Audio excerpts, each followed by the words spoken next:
হ'ল নাম্বাৰ 1 আৰু আজি মই বৰ্তমান উপস্থিত আছো বেলতলাৰ চেৰাজিমত। আপোনালোকে হয়তো বহুতেই নাজানে আচলতে চেৰাজিম কি। চেৰাজিম এটা এনেকুৱা প্ৰতিষ্ঠান য'ত এটকাও দিব নালাগে আপুনি, কিন্তু আপুনি সম্পূৰ্ণ চিকিৎসা আপোনাৰ হ'ব। চেৰাজিম এটা এনেকুৱা অনুষ্ঠান য'ত নেকি আপুনি আপোনাৰ আজৰি সময়খিনি আপুনি অতিবাহিত কৰিব পাৰিব। চেৰাজিম এটা এনেকুৱা অনুষ্ঠান য'ত আপুনি হেৰুৱা আপোনখিনি লগ পাব। ইয়াৰ উপৰিও চেৰাজিমৰ বিষয়ে যদি আৰম্ভ কৰিবলৈ কিন্তু শেষেই নহ'ব, কাৰণ চেৰাজিমৰ ভিতৰ চোৱা আচলতে যেতিয়া আপোনালোকে আহিব ইয়ালৈ তেতিয়াহে অনুভৱ কৰিব পাৰিব। চেৰাজিমৰ দ্বাৰা চিকিৎসা হয়, কিন্তু ইয়াত কোনো ডক্টৰ বা নাৰ্ছ নাথাকে।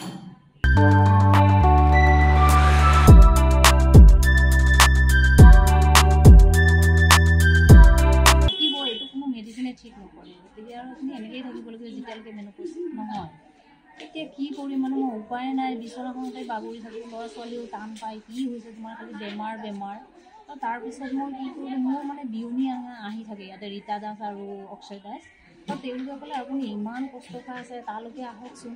এতিয়া মই মানে তেওঁলোকক ভগৱান বুলি মানিছোঁ। মই জানা নাছিলোঁ, প্ৰথমতে ময়ো ভাবিছিলোঁ কিনো হ'ব তাতে গৈ। তাৰপিছত আহিলোঁ, মই এদিন আহি পেলাই চালোঁ, ভাল লাগিছে দেখোন ইয়াৰ পৰিৱেশটো, যিটো পৰিৱেশ তাৰমানে আমি এৰিব নোৱাৰোঁ। যোনে এবাৰ আহিছে তাৰমানে ইয়াত মানে এডিক্টেড হোৱা বুলি কওঁ মই।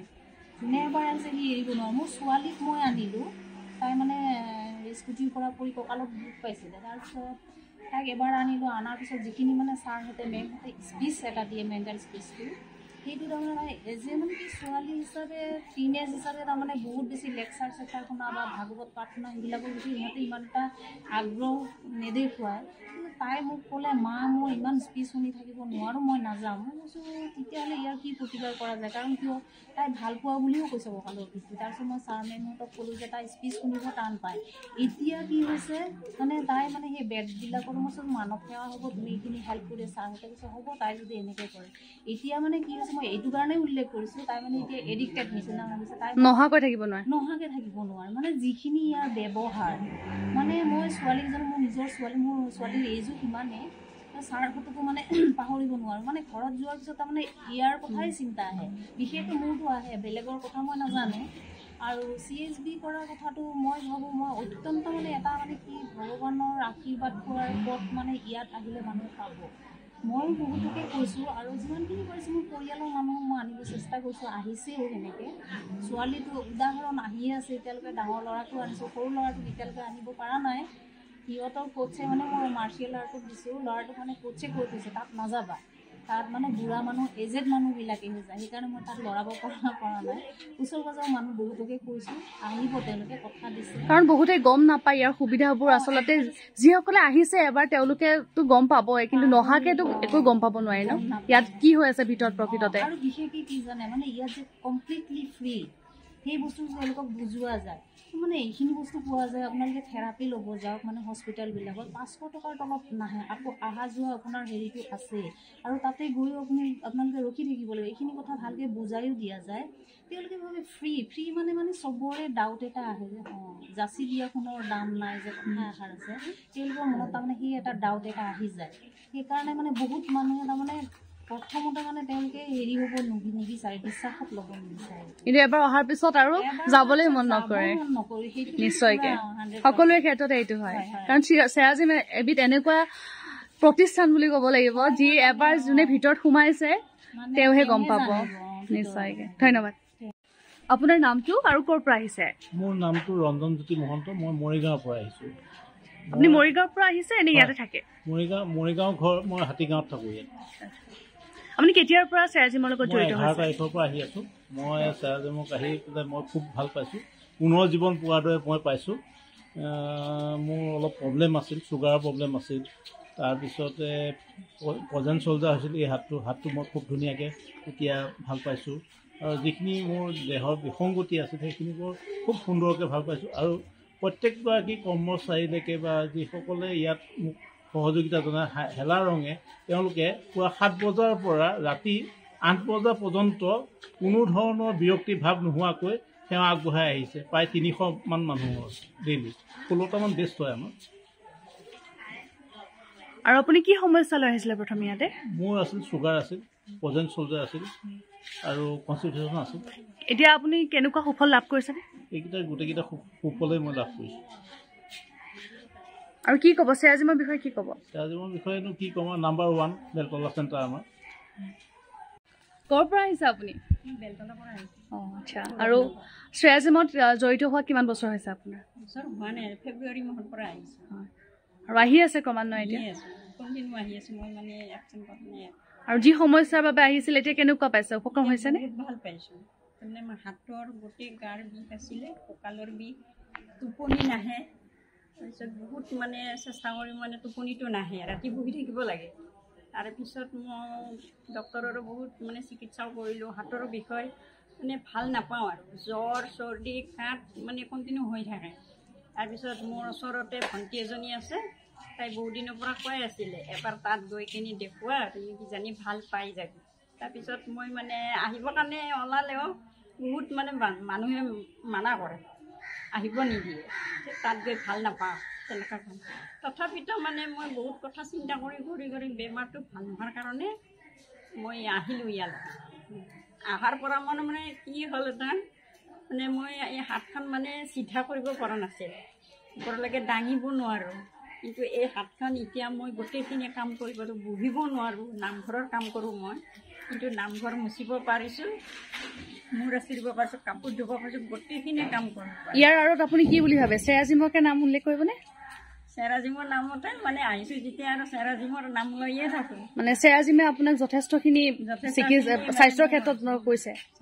কৰিছে। আপুনি ডক্টৰ তাতে চিকিৎসা লৈছিল? ডক্টৰৰ তাত চিকিৎসা লৈছোঁ, এক্সৰে কৰিছোঁ, তাৰমানে বহুত কৰিলোঁ। পিছত লাষ্টত মানে ভাল নোহোৱাৰ কাৰণে মই নিজৰে মনটো মানে দুখ হৈ আছিলোঁ।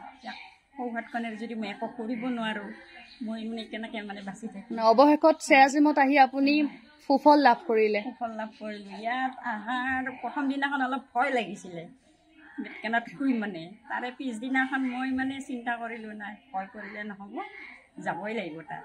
কিন্তু এসপ্তাহ এনেকৈ পাৰ হৈ গ'ল। পাৰ হৈ যোৱাৰ পিছত মোৰ মানে এনেকুৱা এটা মনটোত হেৰি আহিছে, মই নামঘৰত গ'লোঁ, 8 দিন হৈছে সেইদিনাখন। নামঘৰত যেতিয়া গ'লোঁ, মই যি হাতখন অলপমান দাঙিব পাৰিছোঁ। তাৰে পিছত এনেকৈ এদিন দুদিনকৈ গৈ 10 দিন পাৰ হ'ল, 12 দিন পাৰ হ'ল। তাৰপিছত মই সদায় মানে এটা মানে নিজে চিন্তা কৰিছোঁ যে মোৰ হাতখন চেৰাজিমত ভাল হ'ব। আৰু মই আত্মবিশ্বাস, মই বিশ্বাস কৰিছোঁ, ধৈৰ্যও ধৰিছোঁ, আৰু মই সময় ল'লোঁ। তাৰমানে এতিয়া বৰ্তমান মই নামঘৰত দীঘল লাঠিৰে মানে নামঘৰ মুচিব পাৰিছোঁ। য'ত নিহি 2 ঘণ্টা লাগে, 1.5 ঘণ্টা লাগে, এতিয়া মই মানে আধা ঘণ্টাত মই মানে কামখিনি চেষ্টা কৰিব। গতিকে যথেষ্ট উপক্ৰম হৈছে আপোনাৰ। গতিকে এনেদৰে সদায় আহি থাকিব, ৰেগুলাৰ আহি থাকিব, নিশ্চয়কৈ আৰু আপোনাৰ যি যি সমস্যা আছে নিশ্চয়কৈ সমাধান হ'ব। চেৰাজিমক মই আশীৰ্বাদ কৰিছোঁ, আৰু সকলো ৰাইজে আহি থাকক, কিন্তু সকলোৱে ভাল পাব লাগে, সুস্থ জীৱন লাভ কৰক। মই বহুত মানে ধন্যবাদ দিছোঁ আৰু চেৰাজিমক। আপোনাৰ নামটো আৰু আপুনি ক'ৰ পৰা আহিছে? মোৰ নাম শ্ৰী হৰেণ চন্দ্ৰ কলিতা। মই ইয়াৰ পৰা চিআইডি বাস্তৱীজৰ পৰা আহিছোঁ, বেলতলা। আপুনি চেৰাজিমৰ লগত কেতিয়াৰ পৰা জড়িত? চেৰাজিমৰ লগত প্ৰায় 1.5 বছৰ ধৰি মই লাগি আছোঁগৈ। আজি কণ্টিনিউ মই থেৰাপি লৈ আছোঁগৈ, 1.5 বছৰ হৈ গ'ল। কেনেকুৱা সুফল কেনেকুৱা পাইছে? সুফলটো অত্যন্ত মানে আশাভঞ্জক। মোৰ প্ৰথমে খুব চিভিয়াৰ কঁকালৰ বিষ আছিলে। কঁকালৰ বিষৰ কাৰণে মই প্ৰত্যেক বছৰে নিউৰোপেন ইনজেকশ্যন ল'ব লাগে, 5টাকৈ। কিন্তু যেতিয়াৰ পৰা ইয়াতে ল'লোগৈ, তেতিয়াৰ পৰা মোৰ কমপ্লিটলি মোৰ মানে কঁকালৰ বিষ নাই। আঁঠু বিষটো মানে 80-90% মান ভাল পাই গৈছোঁ। আনুষংগিক কিছুমান হাই প্ৰেছাৰ আছিলে, অকণমান চুগাৰৰ প্ৰব্লেম আছিলে, সেইবিলাক কমপ্লিটলি ভাল। এতিয়া মানে কি হ'ল, এটা দিন আহিব নোৱাৰিলে গাটো মানে কিবা গা মন গোটেইবোৰ বেয়া লগাৰ নিচিনা হৈ যায়।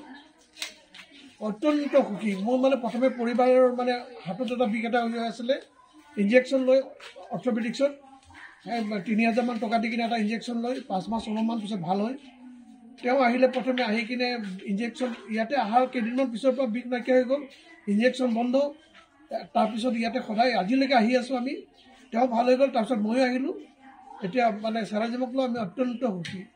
আপুনি 1.5 বছৰৰ পৰা অবিৰতভাৱে আহিয়ে আছে? অবিৰতভাৱে আহি আছোঁ, মোৰ ঘৰ ওচৰতে। তাৰপিছত মই ৰিটায়াৰ্ড পাৰ্চন, আৰু থেৰাপিটো লোৱাৰ পিছত গাটো যিটো ধুনীয়া লাগে, ভাল লাগে, আৰু মানে প্ৰিভেণ্টিভ এটা মানে আৰু ফাৰ্ডাৰ মানে হেৰি নহওক বুলি মই আহি আছোঁগৈ। আৰু আৰু ইয়াত এটা কথা উল্লেখ কৰিব লাগে, যিসকলে নাজানে চেৰাজিমৰ বিষয়ে তেওঁলোকে কি ক'ব উদ্দেশ্য কৰে বা আপুনি কি সুফল লাভ কৰিছে ইয়াত আহি? চেৰাজিমৰটো আচলতে CSBৰ ওপৰতে নিৰ্ভৰশীল। ইয়াতে কোনো ধৰণৰ ধৰক মিডিয়াৰ মানে হেৰি কৰা নহয়, কোনো টিভিত এডভাৰটাইজমেণ্ট দিয়া নহয়, ক'তো দিয়া নহয়।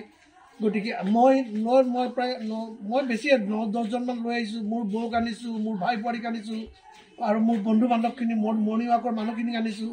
এই এনেকুৱাকৈ মানুহখিনিক যিমান পৰা যায়, ক'ৰবাত বাহিৰত যদি আমি লেঙেৰা মানুহ, খুৰা মানুহ, এনেকুৱা মানুহ দেখোঁ, ষ্ট্ৰ'ক হোৱা মানুহ দেখোঁ, প্ৰথমে এনেই চিনাকি হৈ লওঁ, হৈ কিনে কওঁ যে আপোনালোকে এবাৰ বেলতলা চেৰাজিমত যাবচোন, নিশ্চয় ভাল পাব। আৰু ইয়াত এটা কথা উল্লেখ কৰিব লাগিব, যিহেতু সম্পূৰ্ণ বিনামূলীয়া। সম্পূৰ্ণ বিনামূলীয়া মানে কিছুমান মানুহে অলপমান মানে বেয়া পায়, মানে বিনামূলীয়াটো কি হ'ব, চৰকাৰী হস্পিটেল, চৰকাৰী স্কুলৰ নিচিনা বুলি ভাবে। কিন্তু যেতিয়া ইয়াতে আহি গম পায়, আজি চাওক এতিয়া টাইম অভাৰ হৈ গৈছে, তেওঁলোকে 7:30 বজাত খুলিছে, তেওঁলোকৰ চেণ্টাৰ 5টা বজাত বন্ধ হ'ব লাগে, কিন্তু এতিয়া 8টালৈকে কৰি থাকিব। ইমান মানুহৰ প্ৰকোপ কিয় হৈছে? নিশ্চয় সকলো সফল পাইছে কাৰণে হৈছে। আৰু বিশেষকৈ ইয়াৰে ষ্টাফৰ যিটো মৰম, আৰু মানে খুৰা, বৰ্তা, ককাইদেউ বাহিৰে মানে এইবিলাক শব্দৰ বাহিৰে একো নকয়। আৰু তেওঁলোকে যেন আমাৰ বহুত পুৰণা মানে কিবা আত্মীয় এনেকৈ যেন লাগে। যিসকল অবিৰতভাৱে লাগি আছে, ৰাতিপুৱা 7 বজাৰ পৰা নিশা 8 বজালৈ অবিৰতভাৱে লাগি আছে, কিন্তু তেওঁলোকৰ মনত কোনো ধৰণৰ তেওঁলোকৰ অনিচ্ছাকৃত ভাৱ জন্মা নাই। সেই যে আমি ৰাতিপুৱা 7 বজাত আহিছিলোঁ, আকৌ তেখেতৰ কোনোবা যদি আমি ৰাতি 8 বজাতো আহিছোঁ, একে মুখত হাঁহিটো লৈ তেওঁলোকে অবিৰতভাৱে তেওঁলোকে কামবোৰ কৰি গৈছে। তেওঁলোকৰ নাই কোনো দুখ বা যন্ত্ৰণা। কিয় জানেনে? তেওঁলোকে কাম কৰিছে মানুহৰ হকে, সমাজৰ হকে তেওঁলোকে কাম কৰিছে। আৰু এনেদৰেই সকলোবোৰে ওলাই আহিছে। হয়তো আমি আপোনালোকক দেখুৱাম, বহুতে হয়তো বহু কথা উল্লেখ কৰিছে, যিসকল ইয়াতে আহিছে তেওঁলোকে ইয়াতে সুফল লাভ কৰিছে, তেওঁলোকৰ মুখৰ পৰা আমি সেই ভাষ্য আপোনালোকৰ বাবে আগবঢ়াম। তাৰ পূৰ্বে মই কিছু তথ্য লোৱাৰ চেষ্টা কৰিছোঁ চেৰাজিমৰ বিষয়ে, খুব থুলমূলকৈ কৈছোঁ। আৰু ইয়াতে যদি আহোঁ, আচলতে ইয়াত অহাৰ পিছত তেওঁলোকে যে ৰাতিপুৱাৰ পৰা ৰাতিলৈকে অবিৰতভাৱে তেওঁলোকে এই গতিতে তেওঁলোকে কামবোৰ কৰি আছে। আমি প্ৰথমে আহোঁ, এন্ট্ৰি কৰিব লাগে, এন্ট্ৰি কৰিলোঁ, তাত আপোনালোকৰ নাম্বাৰ দিব, এটা টিকট দিব, কুপন দিব, তাৰ জৰিয়তে আমি সোমালোঁ। তাৰপিছত আমি ধুনীয়াকৈ বহি ল'লোঁ। বহি লোৱাৰ পিছত আমি কিছু সময় আমি প্ৰত্যেকে গৰম পানী লৈ গৰম পানী আমি সেৱন কৰিব লাগিব। থেৰাপি লোৱাৰ আগত, থেৰাপি লোৱাৰ পূৰ্বে আমি গৰম পানী সেৱন কৰিব লাগিব। আৰু গৰম পানী সেৱন কৰাৰ পিছতে আমাক স্পীচ দিব, আমাক ধুনীয়াকৈ ভাষণ দিব। ছাৰহঁত থাকে, মেমহঁত থাকে, তেওঁলোকে আমাক ধুনীয়াকৈ ভাষণ উদ্দেশ্য কৰে। কিন্তু গৰম হৈ আছে ন, এই ষ্টনবোৰ পুৰা গৰম। এই গৰমটোৱে তাৰমানে বডিত হিটটো সোমায়। মানে এই দুটা বস্তু, এটা পায় এফআইআৰ আৰু এটা পায় হিট, মকজিমছন হিট। আৰু সেই হিটটো বডি দিবলৈ 7 চেণ্টিমিটাৰ হয়, যাৰ ফলত বডিৰ ভিতৰত যিমানখিনি টক্সিন আছে সেই টক্সিনক গলাই পেলাই ঘামৰ জৰিয়তে, পেচাবৰ জৰিয়তে উলিয়াই দিয়ে, যাৰ ফলত ৱেটটো কমে বা বডিত থকা যিখিনি ভিতৰত থকা যিখিনি লেতেৰা বস্তু আছে সেইখিনি ওলাই যায়। আৰু লগতে মই এটা কথা কওঁ যে এই যে থেৰাপি হয়, থেৰাপিটো বিনামূলীয়া হয়, মানুহে কোনো পইচা পাতি আপোনাক মই সুধিম বুলি ভাবিছিলোঁ। মই ভাবিছোঁ প্ৰথমে যে ইয়াতে হয়তো আহিলে হয়তো জইণ্ট ফিজ লাগিব বা মান্থলি ফিজ লাগিব, আজিকালি দেখিবলৈ পাইছোঁ। কিন্তু মই শুনিছিলোঁ যে চেৰাজিমত সম্পূৰ্ণ বিনামূলীয়া, কিন্তু বিশ্বাস হোৱা নাছিল। এই বিষয়ে আপোনাৰ পৰা জানিব বিচাৰিছোঁ। এটা কথা যে সকলোৱে মানে কি হয়, আপোনাৰ 1000 টকা দি থেৰাপি ল'ব নোৱাৰিব পাৰে বা চিকিৎসা কৰিব নোৱাৰিব পাৰে। সেইকাৰণে চেৰাজিমত এটা সুবিধা আছে যে সকলো ব্যক্তিয়ে যদি বিনামূলীয়াকৈ থেৰাপি লয়, সেই তেখেতৰ শৰীৰত থকা সকলোখিনি সকলোতে ভাল কৰিব পাৰে। সেইখিনি সুবিধা চেৰাজিমত কৰি দিছে। সেইকাৰণে আপুনি এদিন নহয়, 2 দিন নহয়, 10 দিন নহয়, আপুনি বছৰ চেৰাজিমত আহি থাকে। আপুনি কোনো ধৰণৰ পইচা পাতি দিব নালাগে, ফ্ৰী থেৰাপি আৰু বিনামূলীয়া। সেইকাৰণে সকলো আহিব পাৰে। আৰু এই বেড কেইখন আছে? আৰু টোটেল বেড কেইখন আছে? আপোনাক মই সুধিম বুলি ভাবিছিলোঁ। মই ভাবিছোঁ প্ৰথমে যে ইয়াতে হয়তো আহিলে হয়তো জইণ্ট ফিজ লাগিব বা মান্থলি ফিজ লাগিব, আজিকালি দেখিবলৈ পাইছোঁ। কিন্তু মই শুনিছিলোঁ যে চেৰাজিমত সম্পূৰ্ণ বিনামূলীয়া, কিন্তু বিশ্বাস হোৱা নাছিল। এই বিষয়ে আপোনাৰ পৰা জানিব বিচাৰিছোঁ। এটা কথা যে সকলোৱে মানে কি হয়, আপোনাৰ 1000 টকা দি থেৰাপি ল'ব নোৱাৰিব পাৰে বা চিকিৎসা কৰিব নোৱাৰিব পাৰে। সেইকাৰণে চেৰাজিমত এটা সুবিধা আছে যে সকলো ব্যক্তিয়ে যদি বিনামূলীয়াকৈ থেৰাপি লয়, সেই তেখেতৰ শৰীৰত থকা সকলোখিনি সকলোতে ভাল কৰিব পাৰে। সেইখিনি সুবিধা চেৰাজিমত কৰি দিছে। সেইকাৰণে আপুনি এদিন নহয়, 2 দিন নহয়, 10 দিন নহয়, আপুনি বছৰ চেৰাজিমত আহি থাকে। আপুনি কোনো ধৰণৰ পইচা পাতি দিব নালাগে, ফ্ৰী থেৰাপি আৰু বিনামূলীয়া। সেইকাৰণে সকলো আহিব পাৰে। আৰু এই বেড কেইখন আছে? দুখন আছে। আৰু টোটেল বেড কেইখন আছে? টোটেল বেড 23খন আছে।